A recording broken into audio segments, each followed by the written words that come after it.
Boa noite mais uma vez. Nós estamos aqui hoje na segunda ministração da série Rompendo os Ciclos para Viver o Sobrenatural de Deus. E eu sei que você esteve aqui no domingo passado, eu penso que a maioria de vocês estiveram. Quem esteve aqui domingo passado, glória a Deus. Quem não esteve está perdoado em nome de Jesus, porque você não nos deu o privilégio da sua presença, mas eu sei que alguns conseguiram acessar pelo canal do YouTube a primeira parte dessa mensagem, mas se você não conseguiu ainda assistir a primeira parte, é muito importante que você acesse a primeira parte, até para que você compreenda tudo o que Deus quer ministrar ao seu coração durante esta série. Rompendo com os ciclos para viver o sobrenatural de Deus. Na semana passada, nós trabalhamos o ciclo da racionalização, que nos leva a uma desobediência aos princípios da palavra de Deus. Eu começo a racionalizar todos os princípios da Bíblia, eu começo a escolher aquilo que eu quero para mim, aquilo que eu não quero, aquilo que eu acho que vai fazer parte da minha vida, aquilo que vai fazer parte do meu estilo de vida, aquilo que é fácil eu coloco em prática, aquilo que é um pouco mais difícil eu digo, não, isso não vou incluir na minha rotina, não vou incluir no meu estilo de vida. E isso não acontece só comigo, não acontece só com você, aconteceu com o povo de Israel. E nós estamos caminhando esta série dentro do livro de Juízes. Juízes iniciou depois da morte de Josué, sucessor de Moisés. Eles já estavam na terra prometida, Deus já tinha cumprido o que tinha prometido para eles, mas quando eles chegaram na terra prometida, eles começaram a viver ciclos de desobediência, que começou na racionalização. Será que é bem assim? Será que precisamos viver assim? Será que nós precisamos ser tão diferentes do que os povos que estão ao nosso derredor?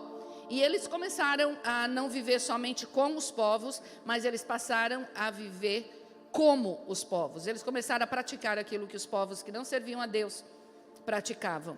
E desta forma eles entraram naquilo que nós chamamos de erosão moral. A sua vida já não manifestava a cultura do céu. E Deus tinha chamado o povo de Israel para manifestar na terra a cultura do céu, para que a partir do povo de Israel nós entendêssemos realmente o que é sermos filhos à imagem e semelhança de Deus. Trabalhamos então semana passada sobre o ciclo da racionalização, quando começamos a querer dar não somente sugestões, mas dizer para Deus o que Ele deve fazer.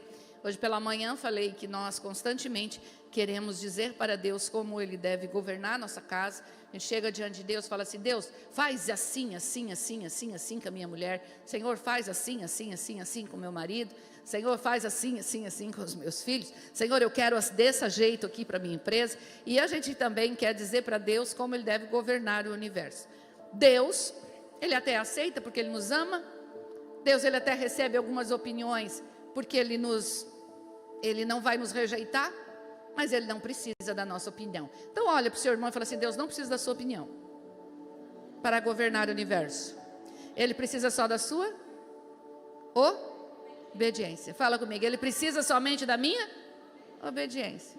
Basta obedecer que está tudo certo. Você não precisa reescrever a Constituição do Reino de Deus. Você não precisa reinventar a roda.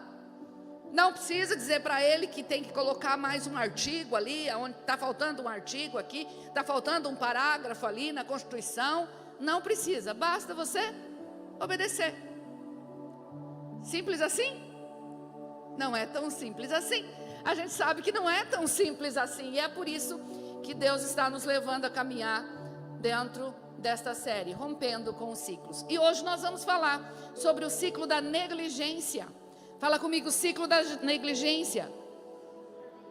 Juízes, capítulo 2, versículo 11, é o texto que nós vamos ler. Abre a sua Bíblia aí. Você que está em casa também corre lá para a sua Bíblia. Pegue a sua Bíblia e acompanhe, para que você não seja distraído por outra coisa na sua casa. Vamos ler Juízes, capítulo 2, versículo 11. Então os israelitas fizeram o que o Senhor reprove e prestaram culto aos Baalins. Abandonaram o Senhor. Isso é apostasia. Quando abandonamos o Senhor, é apostasia. O Deus dos seus antepassados. que os havia tirado do Egito. E seguiram e adoravam vários deuses dos povos ao seu redor, provocando a ira do Senhor. Isto é, idolatria. Então, a apostasia nos leva à idolatria. Abandonamos o Deus verdadeiro e passamos a adorar a deuses falsos. Abandonaram o Senhor e prestaram culto a Baal e aos postes sagrados. O que isso atraiu para o povo?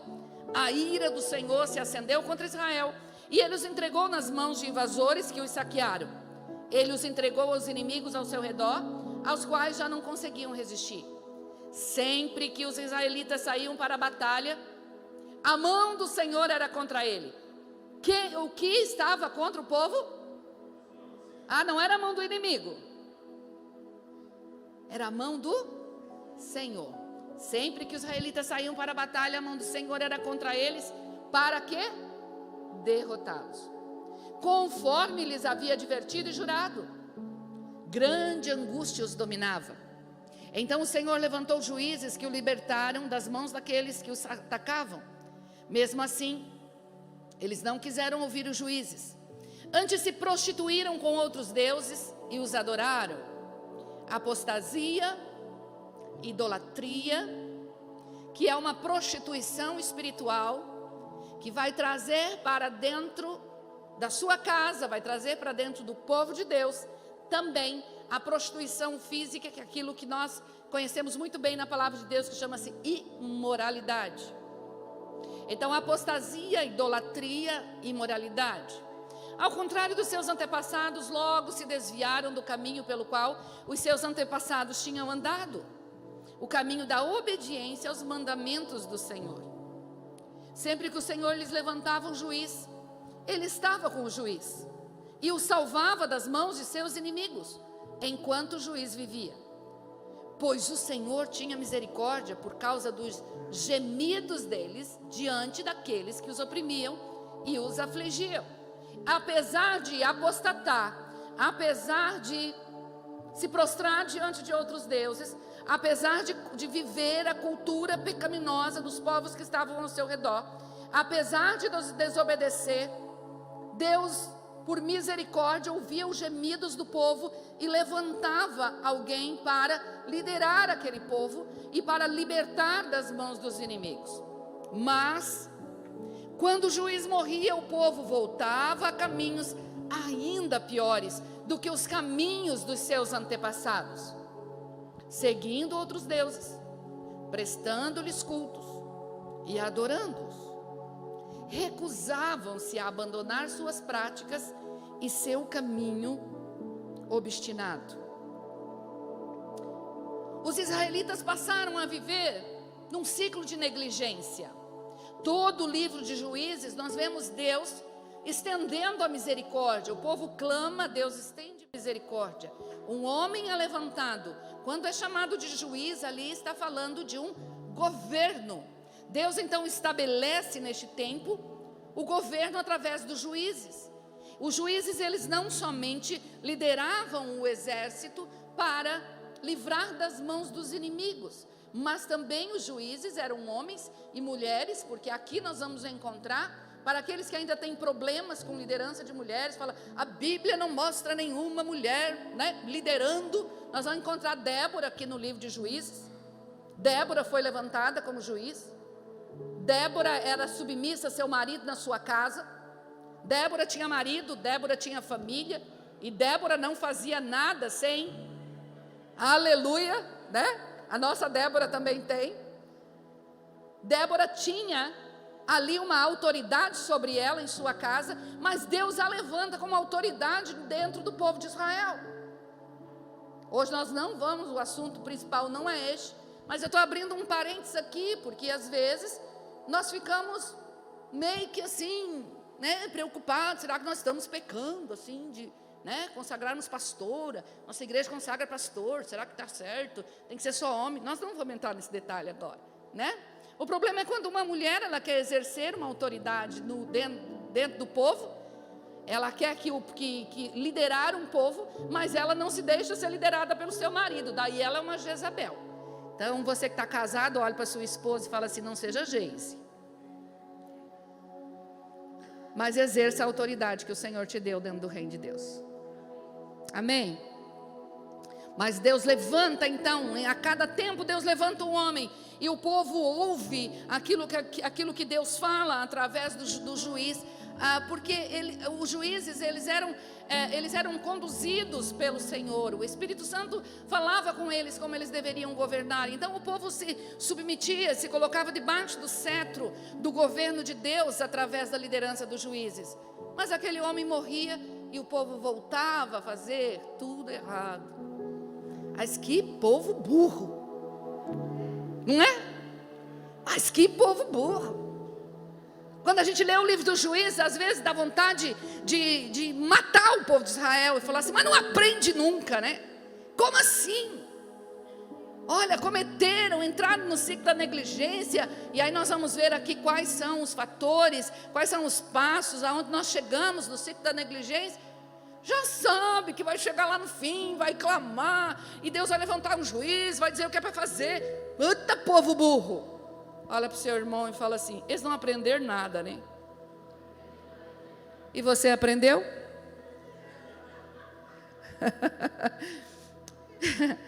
E você aprendeu?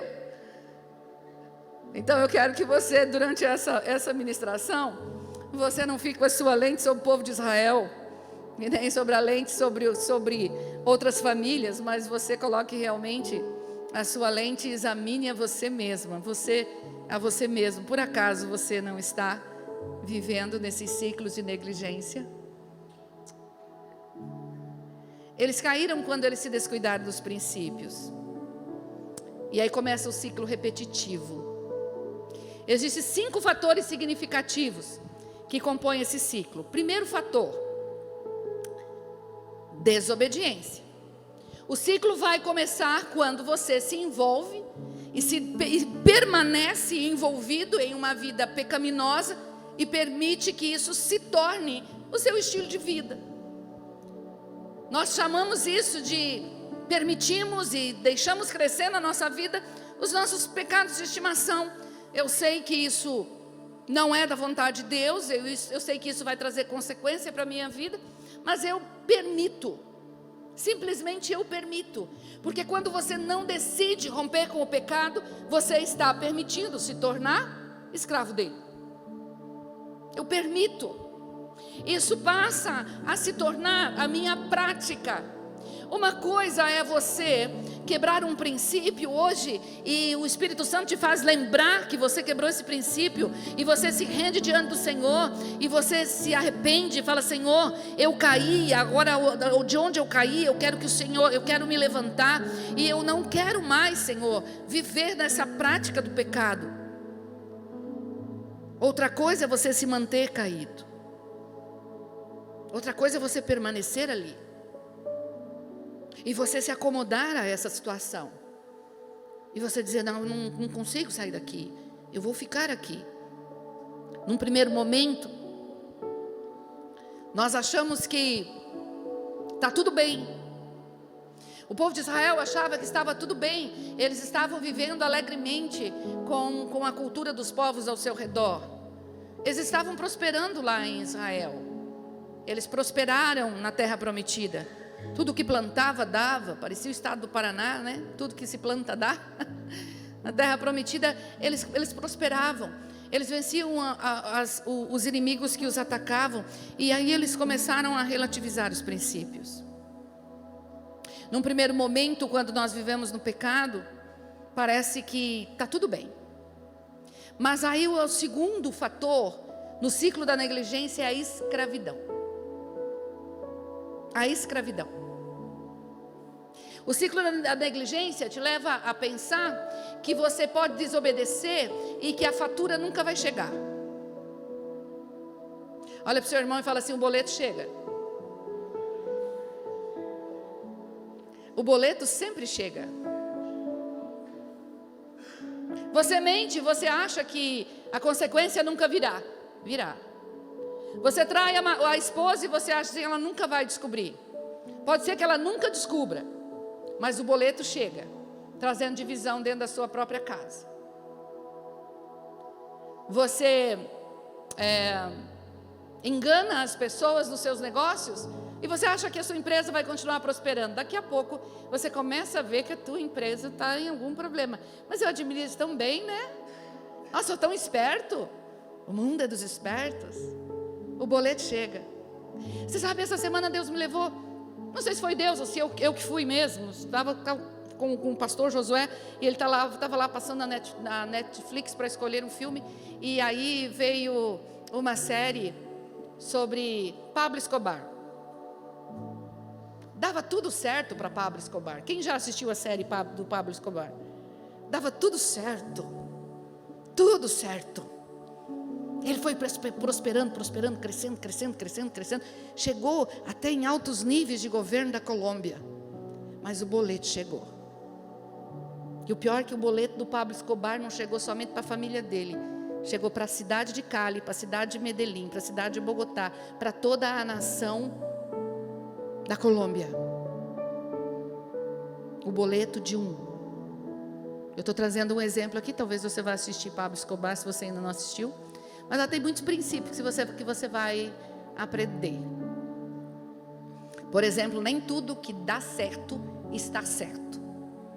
Olha para quem está do seu lado assim, você deve estar certo, não dar certo somente. Então a desobediência te levará à escravidão. Sabe, nessa vida pecaminosa do Israel e na nossa vida, nós parecemos que somos livres. Eu não quero religião na minha vida, não quero esse negócio. E aí a gente usa assim, eu não quero pastor nenhum falando que eu devo fazer, líder falando que eu devo fazer. Até, né? Isso não acontece aqui na Ceifa, isso acontece só fora daqui, né? Só para aqueles que realmente são insensatos, né? Mas para os sábios, né? Vai entender que Deus vai levantar pessoas nessa caminhada que você está fazendo com Cristo, que não tem nada a ver com religião. Realmente a religião vai te escravizar. A religião vai te tirar a liberdade. A religião vai dizer para você o que você pode e o que você não pode. Porque a religião, o termo religião vem do termo religare, te ligar com Deus, fazer uma religação com Deus. Então você tem que fazer coisas para você se relacionar com Deus. Mas no cristianismo, na vida com Deus, no caminho aberto por Jesus, você se relaciona com Ele, por isso você faz o que agrada a Ele. É o contrário, você não vai fazer algo para se relacionar. Porque você se relaciona, você vai manifestar isso numa prática de vida diferente. Então o que nós estamos falando aqui não tem nada a ver com religião, mas nós temos um sistema de crença muitas vezes que diz assim, eu sou livre, eu faço o que eu quero da minha vida, ninguém fala, ninguém vai colocar cabresto em mim. Alguém já ouviu isso? Alguém já falou isso? Eu sou livre, eu tomo as minhas decisões. Num primeiro momento, dentro do ciclo da negligência, isso parece ser liberdade. E você vai fazendo, e vai fazendo, e vai fazendo, e vai fazendo. Mas é exatamente o oposto. O que vai acontecer? Você vai se tornar um escravo daquilo que você achava que você era livre para fazer. Agora você não consegue mais deixar de fazer. Feche seus olhos. O que tem te escravizado? Quais são os inimigos internos e os inimigos externos que têm te escravizado? O que você decide na segunda-feira pela manhã, ou decide no domingo à noite aqui na celebração, e fala, eu jamais vou fazer o que fiz hoje. Senhor, eu não quero fazer isso. Ou você decide, e aí quando chega na segunda-feira, você está fazendo tudo igual, ou até mesmo pior. Você é escravo. Porque livre é aquele, olha para mim, livre é aquele que pode decidir fazer e não fazer. Livre é aquele que pode decidir ir ou não ir. Livre é aquele que pode viver sem depender daquela situação. Eu posso viver sem depender do álcool, eu posso viver sem depender das drogas, eu posso viver sem depender dos remédios. Por conta de tantas negligências da minha vida, eu acabei me enterrando em depressões, me enterrando em síndromes, porque eu vivi ciclos de negligência durante toda a minha trajetória, e eu não consigo sair desses ciclos, e aí os boletos chegam. E aí eu me vejo aprisionada. Por quê? Porque a desobediência a Deus, consequentemente, te trará uma escravidão. E o terceiro fator do ciclo da negligência é a infelicidade. Você já viu um escravo feliz? É lógico que a escravidão, ela vai te levar à infelicidade. Mas sabe que é neste momento que é o melhor momento do ciclo da negligência? Porque é aí nesse momento que você fica inconformado. E você começa a procurar a tal da felicidade. E a tal da felicidade só vai chegar quando você encontrar a tal da paz. Porque a infelicidade nada mais é do que um estágio interior, onde nada te satisfaz, nada está bom. Tudo você pode alcançar, ter grandes conquistas familiares, conquistas financeiras, e não poucas às vezes até conquistas ministeriais, mas falta alguma coisa, tem algo ali dentro que diz: você não está vivendo a vida que você desejava, você não está vivendo a vida abundante, e glória a Deus que você chegou nesse estágio de infelicidade. Mas se Deus me ama, Ele podia me permitir ser feliz. Ele poderia estar cuidando para que eu fosse feliz. E eu tenho uma notícia para você: Deus não quer que você seja feliz. Deus não está ocupado somente com a sua felicidade, nisso que você chama e eu chamamos de vida, que pode passar aí no máximo até 100 anos. Deus não está preocupado com a sua felicidade, Deus está ocupado com a sua eternidade. Com a sua eternidade. É por isso que Ele nos permite entrar nesses espaços vazios que às vezes até desejar tirar a nossa vida, nós passamos por este momento. Deus permite a gente chegar lá. É por isso que Deus permitia que o povo, que os inimigos atacassem o povo de Israel. É por isso que Deus permitia que grande aflição, porque nós lemos lá em Juízes, dizia assim: pois o Senhor tinha misericórdia por causa dos gemidos deles, diante daqueles que os oprimiam e os afligiam. Diante daqueles que os oprimiam e os afligiam. Deus permite que os nossos inimigos nos aflijam, porque é somente nessa situação em que nós vamos buscar a paz, aonde verdadeiramente tem paz. O quarto fator do ciclo da negligência é a libertação, que virá acompanhada pelo descanso. Sabe, em meio a uma grande necessidade, a gente clama a Deus. Não é assim? Quer ver tempo que a gente orou? Foi 2020 e 2021. Quer ver tempo que a gente jejuou? Foi o tempo da pandemia. Quer ver um tempo que a gente leu a Bíblia? Foi quando nós estávamos pensando: será que o mundo vai acabar? Quer ver um tempo que a gente desejava vir para a igreja, quando as portas do templo estavam fechadas e estava proibida a celebração? Quer ver um tempo em que a gente valorizava estar junto com pessoas? Era o tempo que a prefeitura dizia que você não podia receber nem os seus familiares em casa. Ai, que saudade da minha avó. Ai, que saudade da minha tia. Ai, que saudade da minha sogra. Tinha gente com saudade da sogra, quando a sogra não morava junto. Saudade da sogra. Saudade do cunhado. Ai, como eu queria fazer uma festa e chamar todos os amigos, mas até os chatos. Mas estava proibido. Era tempo de aflição. E no tempo de aflição a gente corre para Deus. Lembra os tempos de aflição da sua vida? Você não correu para Deus? E aí nós usamos um versículo que não tem nada a ver com a Bíblia. Quem não vier a Deus pelo amor, virá pela dor. Isso, meu irmão, não tem nada a ver com a Bíblia. Isso não é princípio. Então Deus vai lançar dor para que esta pessoa venha. Vem de um jeito ou de outro. Não, é porque muitas vezes, mesmo com dor, não vem para o Senhor. Então isso não é princípio bíblico. É que no ciclo da negligência, nós entramos neste espaço de sofrimento e de dor. E como Deus não desiste de nós, como não desistiu do povo de Israel, Ele está todo o tempo ali. Eis que estou à porta e bato. Se alguém abrir a porta, eu vou entrar e eu vou cear.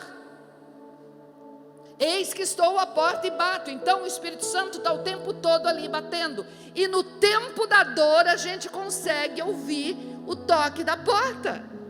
No tempo da dor a gente até clama para que o Senhor venha bater na nossa porta. Então não fale mais, ou até mesmo não ensine sobre isso. Quem não vem pelo amor, vem pela dor. Isso não é bíblico. O que é bíblico é: tudo aquilo que o homem plantar, isso também ele vai colher. O boleto da desobediência vai chegar. Se você está vivendo um ciclo de sofrimento, o boleto chegou. Olha para quem está do seu lado e diz: o boleto chegou. Mas o bom é que tem pagamento para ele. Amém? Fica feliz, meu irmão. Tem pagamento para ele. Tem jeito de sair. Eis que estou à porta e bato.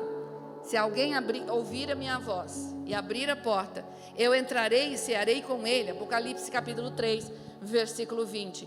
E quer melhor momento e paz encontrada numa mesa onde é servido pelo próprio Deus?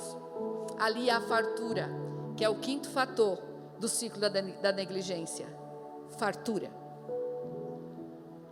Ai, como nós gostamos quando chega o tempo da fartura. Ai, como nós gostamos quando saímos das situações de relacionamentos destruídos e olhamos agora para a nossa família e vemos que a nossa família foi restaurada. Quando nós saímos do tempo da falência financeira e nós vemos que a nossa vida financeira agora está abençoada. Nós saímos do tempo de uma enfermidade e agora nós vimos que nós estamos curados, nós estamos sarados. Nós saímos do tempo de uma decepção amorosa e agora Deus está me oportunizando a constituir uma nova família. Então agora eu estou vivendo o tempo de fartura. E no tempo de fartura, a Bíblia diz que Deus abre os bons tesouros e Deus derrama sobre os seus filhos do seu bom tesouro. E no tempo de fartura Deus derrama os tesouros, até mesmo nas nossas conquistas materiais. O tempo de fartura é quando você orava muito e cumpria o princípio e obedecia ao Senhor e até fazia votos financeiros, porque você queria a sua casa própria e chegou a casa própria. Você está no tempo da fartura. Você queria trocar de carro e Deus te deu a oportunidade. Você está no tempo da fartura. Ah, eu queria um carro e agora eu tenho 3 carros na garagem. Você está no tempo da fartura. Ah, não é somente uma casa, eu queria ter uma casa, eu queria ter um bom emprego e que eu pudesse tirar pelo menos assim uns 10 dias de férias por ano. Agora Deus dá 10 meses de férias por ano para você. Você está vivendo em fartura. Eu queria fazer uma viagem por ano. Agora você faz 5, 6 viagens por ano. Você está vivendo tempo da fartura. Ah, eu queria um tempo onde eu pudesse realmente estar com a minha família e estar em paz com a minha família, sentado ao redor da mesa. Uau, estar naquele momento de comunhão com a minha família. E agora você está com todos ao redor da mesa. Você está no tempo da fartura. Agora, o que muitas vezes fazemos no tempo da fartura? Nos tornamos indiferentes. E aí está o fator que nos leva a recomeçar todo o ciclo. O perigo não está no momento da escravidão. O perigo não está no momento da infelicidade. O perigo maior não está no momento até mesmo da libertação. O perigo maior para nós vivermos de ciclos em ciclos é o momento da fartura. Porque é no momento da fartura que nós nos tornamos indiferentes. Eu queria prosperidade financeira. Agora a prosperidade financeira se tornou um problema para mim. Tudo eu posso. Agora eu posso fazer tudo o que eu quero. Então agora eu vou viver a minha vida. Eu vou desfrutar da minha vida. Agora eu tenho a minha família. Então a minha família agora se tornou o centro da minha vida. A minha família se tornou o centro das minhas atenções. E eu vou fazer de tudo para agradar a minha família. E eu me torno indiferente a Deus. Eu queria uma prosperidade na minha empresa. E Deus prospera a sua empresa. E agora você está gastando todo o teu tempo para levantar mais recursos e prosperar mais na sua empresa. E você se torna indiferente ao Senhor. E esta indiferença vai te levar à fraqueza. E esta fraqueza vai te levar à frieza espiritual. E a frieza vai te levar novamente a desobediência. E você vai começar de novo a relativizar os princípios. Mas no tempo de paz eu não devo descansar. No tempo de paz eu não devo desfrutar de tudo aquilo que eu recebi. Sim, você deve desfrutar. Você deve descansar em Deus. Mas você deve se manter. Você deve se manter em relacionamento com Deus, porque senão a sua fartura vai se constituir o seu Deus. E quando a fartura se constitui no seu Deus, o ciclo da negligência vai recomeçar, porque sim ou sim, princípios serão quebrados. Isso aconteceu com o povo de Israel. Sabe, Deus, Ele poderia varrer todos os inimigos da terra de Canaã. Claro que Ele podia. Ele também podia derrubar todos os seus inimigos para que seus inimigos nunca mais te atacassem. Mas sabe o que aconteceria se Ele fizesse isso? Você voltaria as costas para Deus. E como Deus não está interessado somente na sua vida aqui, Ele está interessado na sua eternidade. Ele vai permitir que logo ali na frente o inimigo te ataque. É por permissão. É por permissão. Ele simplesmente permite. A mão do Senhor está sobre você. Mas quando Deus retira a mão de sobre você, quando Deus retira a sua mão de sobre mim, eu estou vulnerável aos inimigos. Por que você acha que no tempo de fartura, os seus inimigos internos e externos não estão procurando uma oportunidade para te fazer mal? Quando você está prosperando na sua família, quando você está prosperando na sua empresa, quando você está prosperando emocionalmente, você acha que o inimigo cruzou o braço e falou assim: perdi mais um. Acho que ele fica deprimido ali, dizendo: eu acho que agora não tem mais jeito para a minha vida, acabou. Não, ele continua lutando. Mas a diferença é que Deus está lutando por você. Ele está do seu lado. E Ele está destruindo os seus inimigos. Porque a mão do Senhor não está contra você. A mão do Senhor está a seu favor. Mas aí você quebra um princípio. E aí a mão do Senhor é retirada.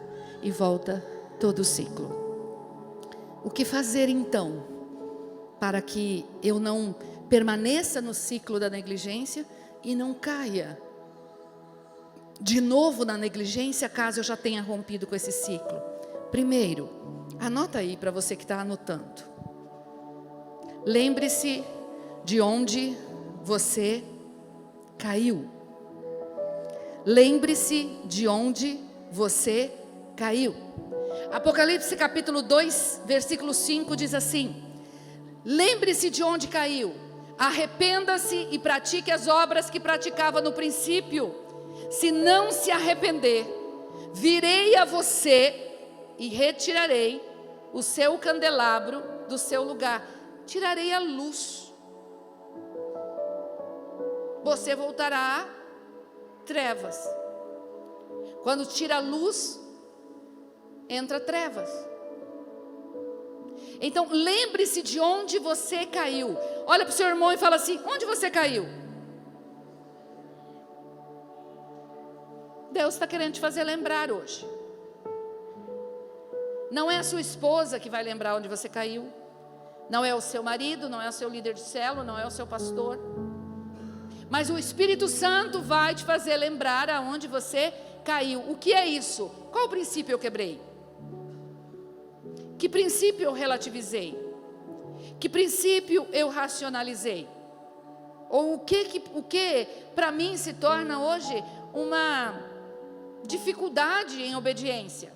Este é o lugar onde você caiu. Segundo, renda-se diante daquele que pode te livrar. Juízes capítulo 10, versículo 15. Faça o que o povo de Israel fazia. Algumas coisas nós devemos imitar, outras nós devemos evitar.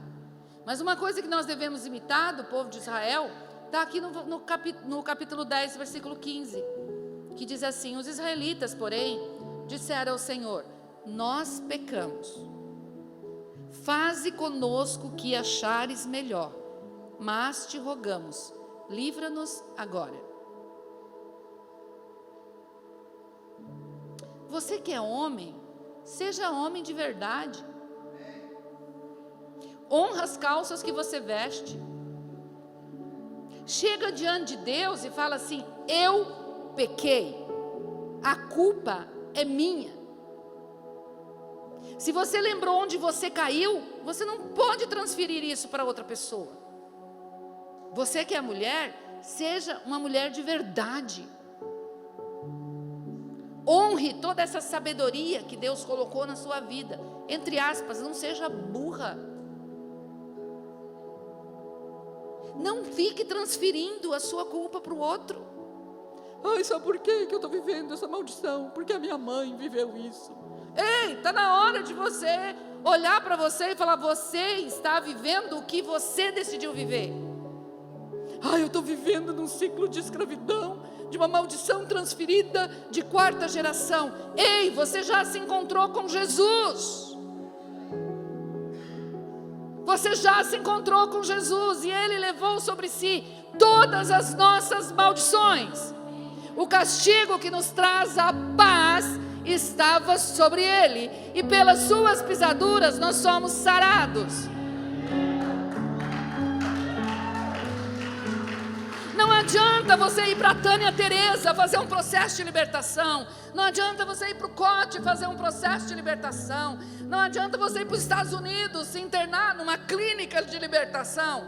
Se você não decidir, vou falar com muito amor e muito carinho, não tiver vergonha na cara para assumir a sua própria responsabilidade. Ai, sabe por quê que eu sou insubmissa ao meu marido? Porque eu aprendi isso com a minha mãe. Vai continuar fazendo tudo errado no ciclo da sua mãe. As suas filhas vão aprender com você aquilo que você nunca desejou ser. Ai, sabe por quê que eu sou assim, adúltero? Porque meu pai sempre foi adúltero, sabe, pastora? Então eu não consigo romper esse ciclo do adultério. Não, querido, você não consegue vencer esse ciclo do adultério, porque você não tem coragem de chegar diante de Deus e falar: a culpa é minha, a culpa não é do meu pai. Eu decidi ser adúltero e hoje eu decido quebrar com essa maldição na minha casa, com essa maldição na minha vida. Ai, sabe o que é? Eu tenho um vício de mentira. Eu aprendi a mentir com o meu irmão. O meu irmão me ensinou a mentir desde pequenininho. Eu não consigo romper com esse ciclo de mentira. Para de mentir para você mesmo. Você está num ciclo de mentira mesmo. Assuma para você, chega diante de Deus e fala assim: Senhor, eu pequei. Nós não podemos esperar que o Senhor nos livre das prisões que nós não reconhecemos a nossa culpa. Ele só vai nos livrar das prisões que nós reconhecemos, porque a chave é o arrependimento. E quando você se rende e você diz: Senhor, faz comigo o que o Senhor achar melhor. Nossa, que medo! O que eu mereço, Senhor? Por isso que eu estou vivendo, por isso que eu fiz. A gente tem medo, não é? A gente tem medo de dizer: Senhor, faz comigo o que o Senhor achar melhor. Até o final dessa mensagem, você vai entender o que é o melhor para aquele que confessa as suas culpas. Terceiro passo: reconheça que a sua infelicidade é colheita pela sua desobediência. Eu vivo essa miséria porque eu vivo no Brasil. Se eu for para os Estados Unidos, a vida lá é melhor. Não, você vive em miséria financeira porque você não cumpre princípios na área financeira. Tem 3 princípios para você prosperar na área financeira: a obediência, o trabalho e a boa administração. Se você não cumprir com esses 3 princípios, você não vai prosperar nem aqui nem na China. Muito menos na China.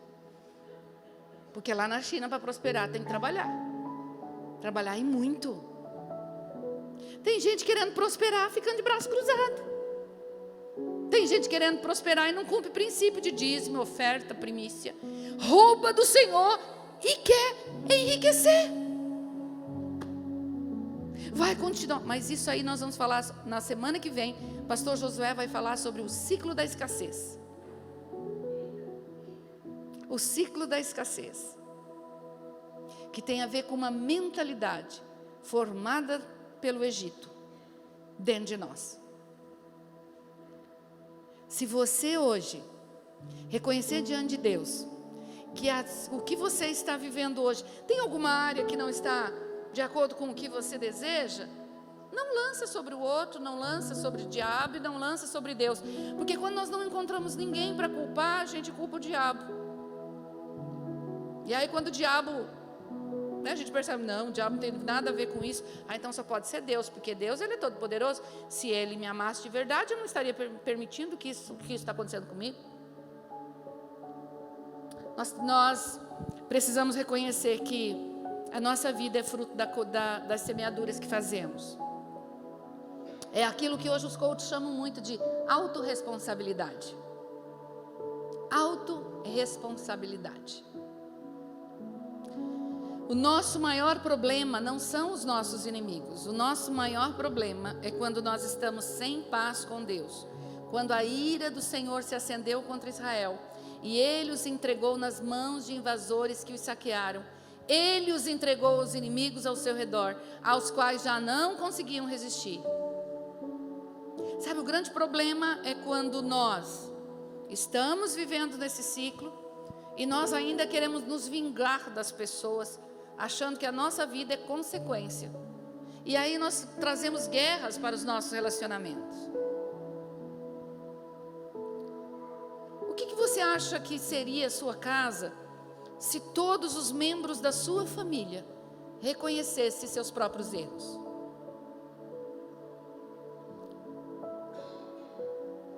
E ao reconhecer os seus próprios erros, tivesse coragem de pedir perdão. E ao ter coragem de pedir perdão, dissesse: Dimara, eu já não vou mais pecar contra você nessa área. E se comprometesse com isso, não é um sonho de família? Não é um sonho de família? Seria céu na terra, gente. E por que não vivemos esse céu na terra? Por conta da obstinação do nosso coração, que estava também no coração do povo de Israel.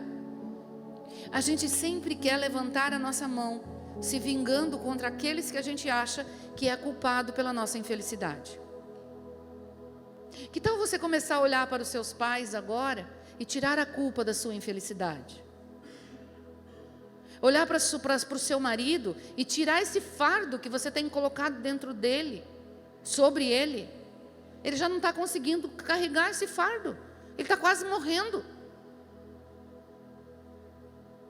E você continua colocando esse fardo como se ele fosse o culpado da sua infelicidade. Que tal você tomar as rédeas da sua vida agora e entregar essas rédeas nas mãos do Senhor e falar: Senhor, chegou o tempo, dá um basta.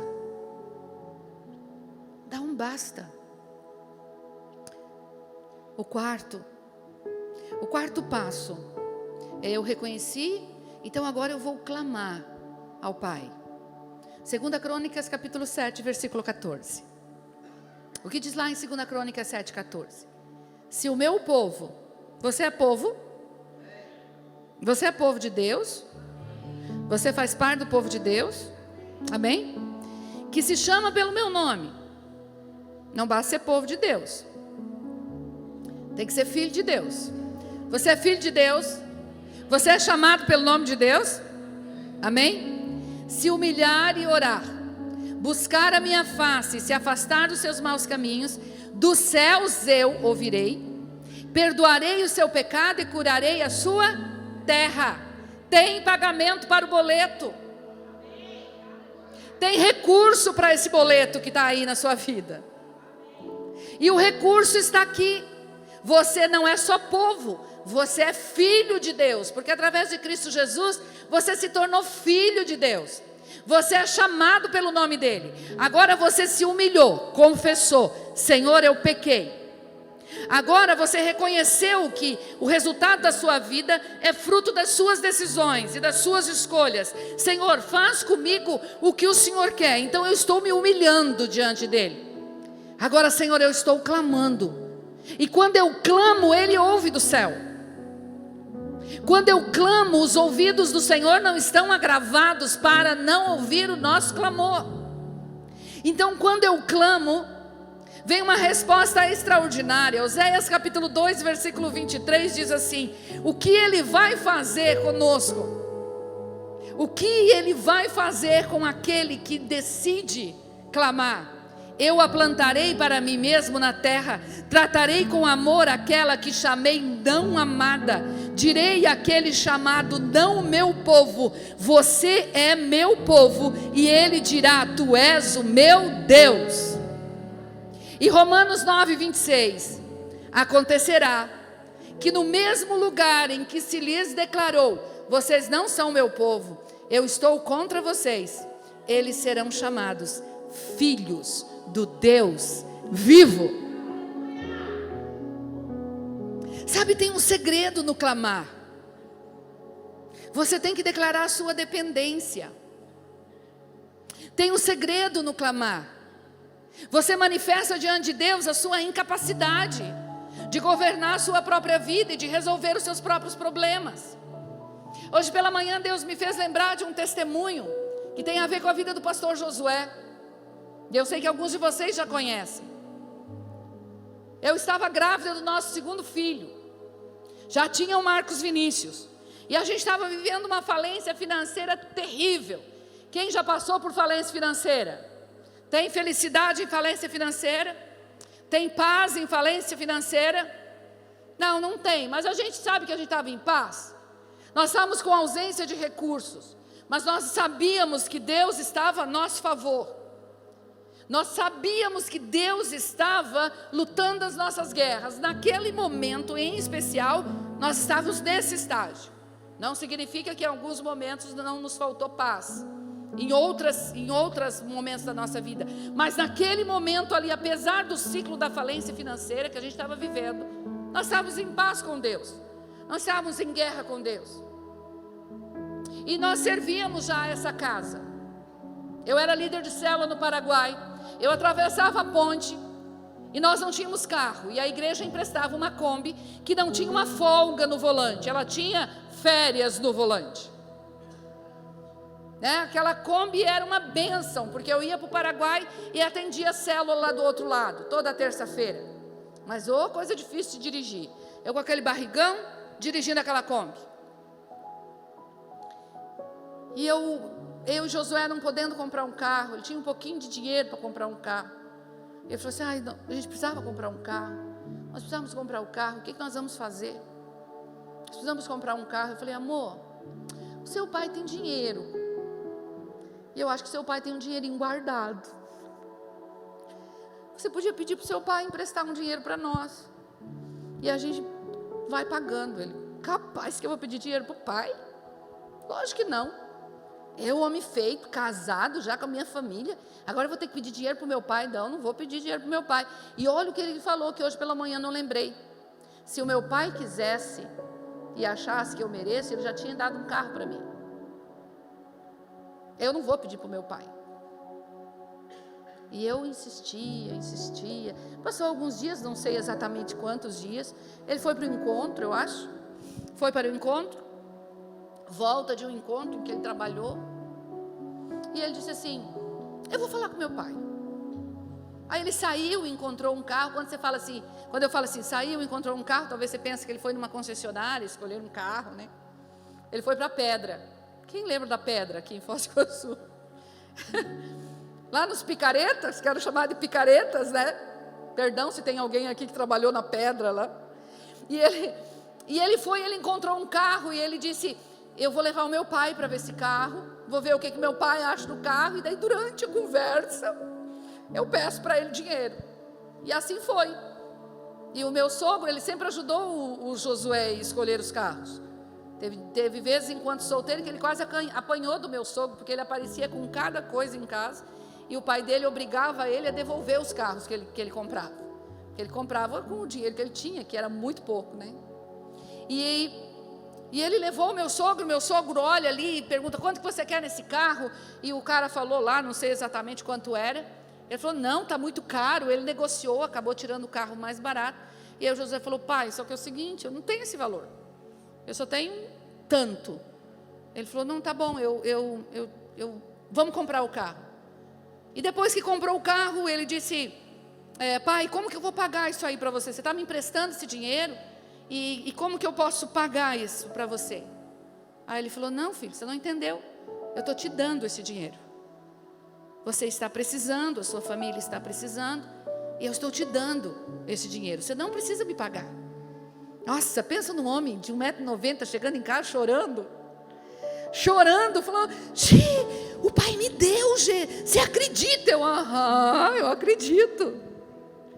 Porque eu já tinha a experiência de pedir para Deus e Deus abrir as janelas dos céus. Eu já tive momentos em pedir para o meu pai biológico, e meu pai biológico me dar. Então eu já tinha essa liberdade diante de Deus. Mas naquele tempo nós percebemos que o Josué nunca tinha pedido nada para Deus. Nunca. E ele sempre pensava: Deus sabe o que eu estou precisando, Ele vai dar se Ele achar que eu mereço.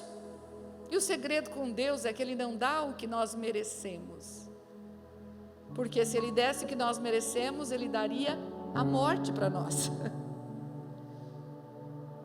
Ele nos dá pela sua graça e pelo seu amor. Foi extraordinária a experiência do Josué em casa, mas mais extraordinária ainda foi a experiência do meu sogro na casa dele. A minha sogra, dias depois, a gente estava conversando sobre isso. Ela falou: Gê, você não acredita, o Paulo chegou em casa chorando, e ele disse assim: pela primeira vez eu me senti pai do Josué, porque pela primeira vez eu pude dar aquilo que o meu filho precisava. Ele se sentiu pai. Se um homem, sendo mau, dá pão e não dá pedra para um filho que pede, imagina o vosso Pai Celestial. A questão é que nós temos que pedir. Nós temos que pedir. E saber que o nosso Pai, Ele tem os bons tesouros à disposição do mundo, não. O nosso Pai tem os bons tesouros à disposição dos filhos. À disposição dos filhos. A partir daquele dia, o pastor Josué passou a viver um outro ciclo na vida dele. Porque ele rompeu isso com o pai biológico, e agora com o Pai Celestial ele pede cada coisa louca e o Pai Celestial dá. O Pai Celestial não supre somente as necessidades, mas Ele supre os desejos mais profundos do coração. Pela manhã eu não contei de um desejo do coração dele. Ele assistindo um documentário a respeito de diamantes. Ele percebeu, depois de muito tempo, glória a Deus que ele percebeu que diamantes e mulher, e a mulher tem uma ligação interessante com diamante, mulher gosta de diamante. Marido, se você não sabe, mulher gosta de diamante. Mulher, se você nunca disse para o seu marido, fala, eu gosto de diamante, fala para ele agora, eu gosto de diamante. E teve uma revelação, teve um insight naquele dia, de que a mulher tem uma relação interessante com o diamante. E ele disse que no fundo do coração dele, ele disse, Senhor, eu queria tanto dar um diamante para G, eu queria tanto dar um anel de diamante para ela. Eu nunca tinha falado para ele que eu queria diamante, nunca. E eu queria tanto dar um anel. E passou 4 meses depois, ele ministrando nessa tribuna aqui, ele ministrando sobre o Deus da aliança, que nós estaríamos entrando no ano da aliança. E ele disse assim, Deus vai te surpreender nos 5 primeiros minutos deste próximo ano. Ele desce do púlpito, chega alguém, feliz ano novo, pastor Josué. Deus falou comigo quando eu saí de casa, que era para trazer isso aqui para você e entregar para você, que você saberia o que é para fazer com isso aqui. E ele abre, e o que tinha dentro daquela caixinha? Um anel com 144 pontos de brilhante. Ele aprendeu a pedir. Fala para quem está do seu lado e diz, pede, que Ele vai te dar as nações por herança. Pede. Ele é um pai que agrada os filhos. Ele é um pai que nos tira do ciclo do sofrimento e nos leva a viver uma fartura.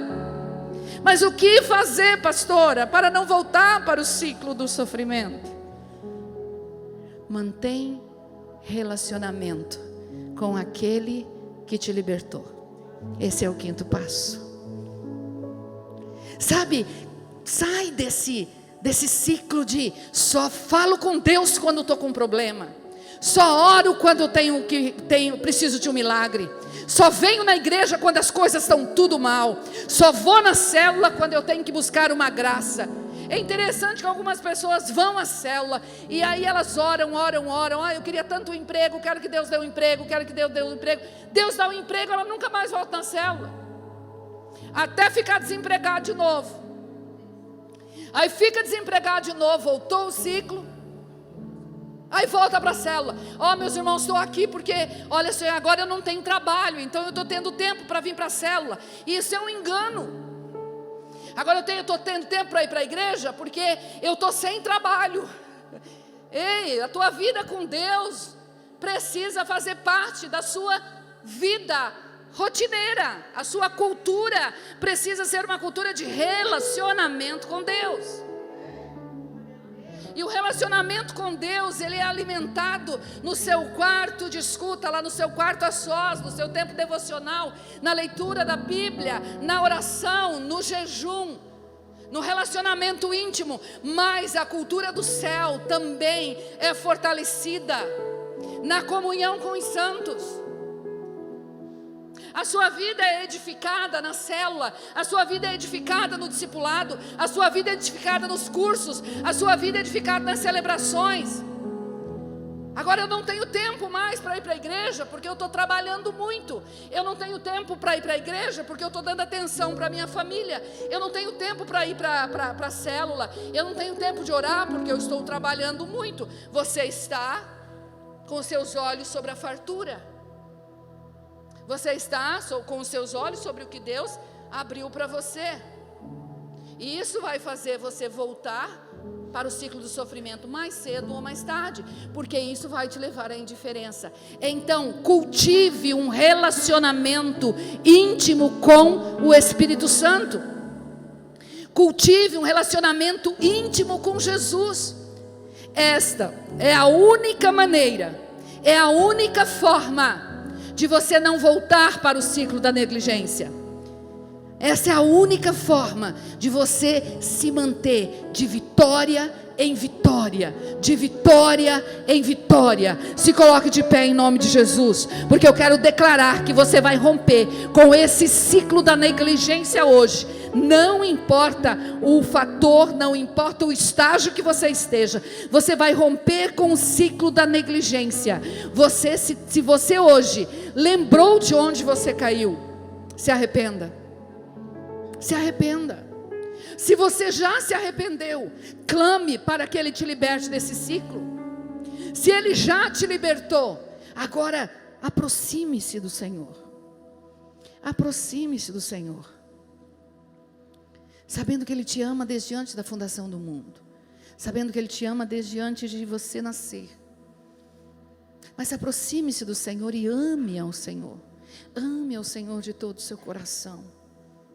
Ame ao Senhor de todo o seu entendimento. Ame ao Senhor.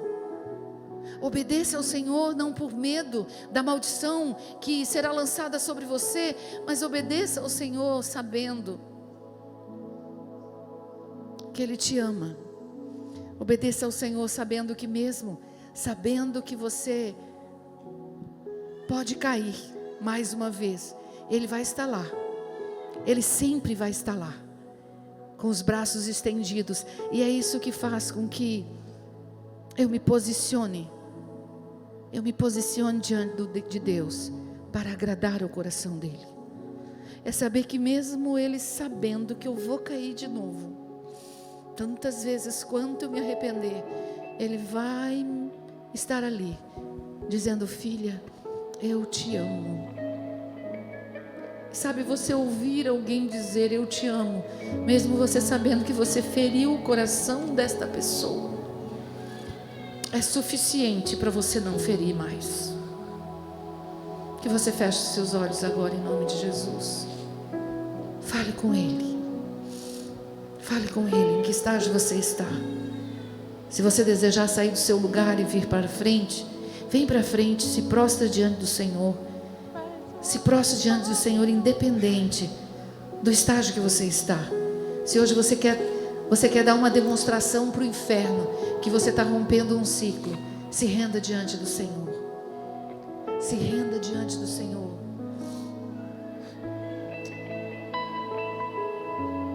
Deus poderia romper esse ciclo, sim, mas precisa de um passo e precisa de um posicionamento seu. Precisa de uma decisão sua, porque essa é a sua escolha. Essa é a sua escolha nessa noite. Faça sua oração diante de Deus. Faça sua oração diante de Deus. Eu não vou conduzir essa oração. Quero sugerir para você que você não cante, que você faça a sua oração diante de Deus, que você clame, que você clame. Você sabe qual é o inimigo interno ou externo que está atacando e que você não está conseguindo vencer. Chama o Senhor para lutar essa guerra contigo. Chama o Senhor para lutar essa guerra contigo. E o chamado não é só no clamor, mas o chamado é num coração humilhado, é num coração contrito diante dele, dizendo: Senhor, o que eu vivo hoje é consequência do meu pecado, o que eu vivo hoje é consequência da minha negligência, mas eu quero romper com esse ciclo hoje. E eu quero caminhar em obediência. Eu quero caminhar em obediência. Eu decido hoje caminhar em obediência. Eu decido hoje honrar o Senhor também no tempo da minha fartura. O Senhor tem me abençoado tanto, Senhor. Pai, nós oramos nessa noite, Senhor, e abrimos o nosso coração diante de Ti. Senhor, cada um de nós está vivendo, Senhor, em um tempo dentro deste ciclo. E nós entendemos hoje, Senhor, que não há nada que possa nos vencer e nos derrotar, quando o Senhor está lutando e está guerreando a nosso favor. Senhor, é esta paz que excede todo entendimento, esta paz que é uma ausência de culpa, Senhor, que entra no nosso coração, toma conta, Senhor, do nosso coração, alma e mente, que nos dá a convicção, Senhor, de que está tudo bem com o Senhor, de que estamos em paz com o Senhor, que nos fortalece, Senhor, para derrotar os inimigos que tão de perto nos rodeiam.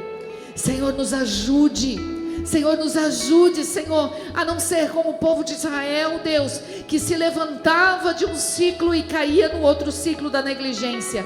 Nós queremos romper nesta noite com este ciclo, e nós queremos nos levantar em vitória, declarando, Senhor, que o nosso coração é teu, que a nossa vida é tua, que o nosso respirar é teu, que o nosso futuro é teu, que o nosso destino é teu, Senhor, e que a nossa obediência será ao Senhor.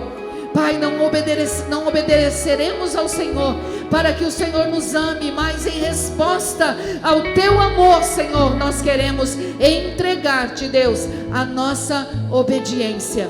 Em nome de Jesus, eu abençoo todas as famílias que aqui estão, que os efeitos da negligência desta geração, Senhor, seja rompido, Senhor, pelo arrependimento dessa própria geração, para que a próxima geração, Senhor, não colha os frutos do pecado desta geração. Pai, que cada família, Deus, que aqui está representada, possa se posicionar corretamente diante do Senhor, e que os frutos plantados para a próxima geração sejam sementes que tragam frutos abençoadores, em nome de Jesus, em nome de Jesus, amém, amém. Olha para o seu irmão e diz: em nome de Jesus, está rompido sobre a sua vida.